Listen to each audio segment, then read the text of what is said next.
Hi, David with RapidMaterials here. Today I want to talk to you about tin snips and explain some of the differences in the styles of snips so it's a little bit more clear about what you should be using. There are two basic styles of aviation snips. The traditional aviation snip has a more or less straight blade. And you can see the handle is more or less in line with the blade. They're handed. By handed I mean they will cut in one direction or the other.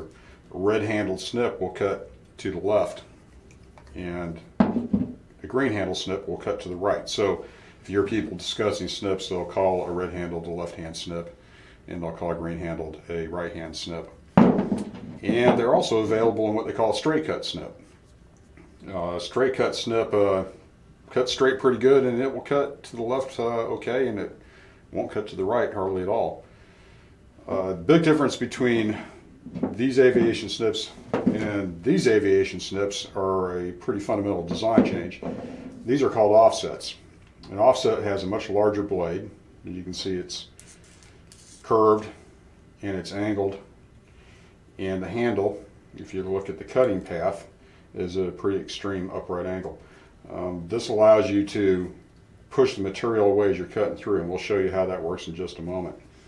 These snips are also available in left and rights, and yes, they do make a yellow-handled straight. So again, green handle cuts to the right, and red handles will cut to the left. So let's take a look at how they all work. So traditional aviation snips are very good for cutting.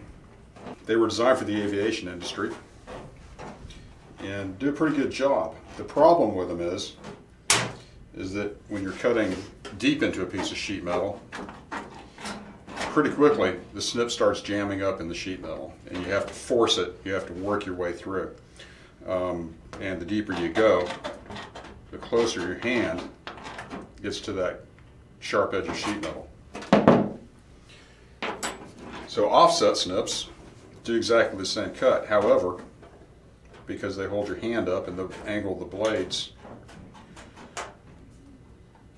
permits the sheet metal to go by, you don't have interference with the tool, and you don't have interference with your hand.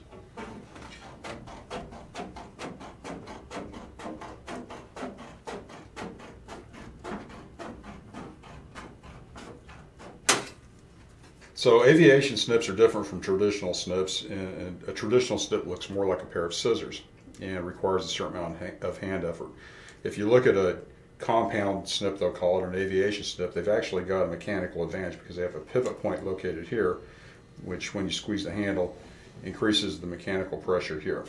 They also have a very strong return spring, and usually they'll have a good locking mechanism built into them. These are going to be stamped steel. This will usually be forged or cast. Very high quality products will last you a heck of a long time. And by the way, they were generally resharpenable.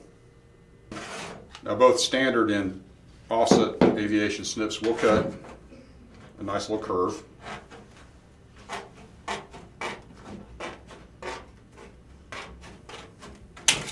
And do a nice job of it.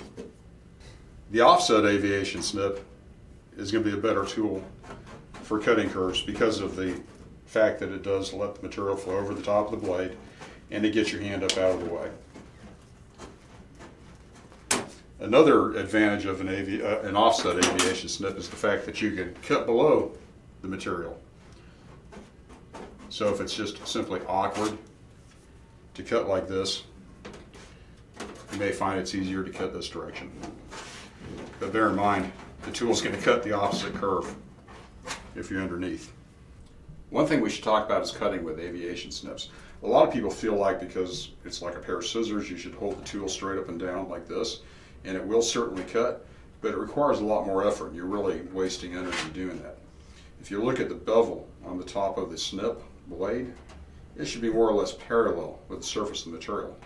Cut like that, much easier to cut, much faster to cut.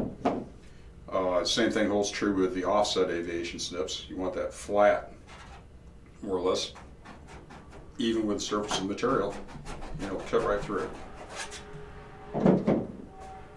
Thanks for watching our video today. For more great videos, visit RapidMaterials.com or our YouTube channel.